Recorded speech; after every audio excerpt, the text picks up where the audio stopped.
মধ্যপ্রাচ্যের আকাশে এখন শুধু গোলা বারুদের গন্ধ। যুদ্ধের ধোঁয়ায় আতঙ্ক ছড়িয়ে পড়েছে জনজীবনে। চলমান যুদ্ধের মধ্যে নতুন করে উত্তপ্ত হয়ে উঠেছে পরিস্থিতি।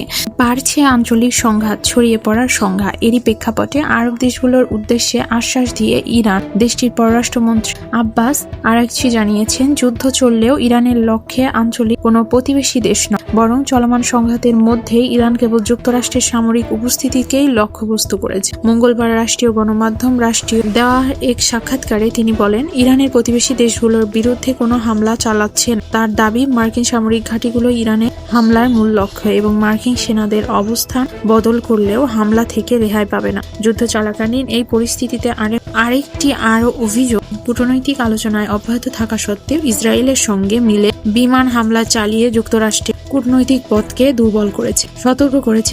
সতর্ক করে তিনি বলেন, এভাবে সংঘাত অব্যাহত থাকলে পুরো মধ্যপ্রাচ্য আরো বড় অস্থিরতার দিকে এগিয়ে যেতে পারে।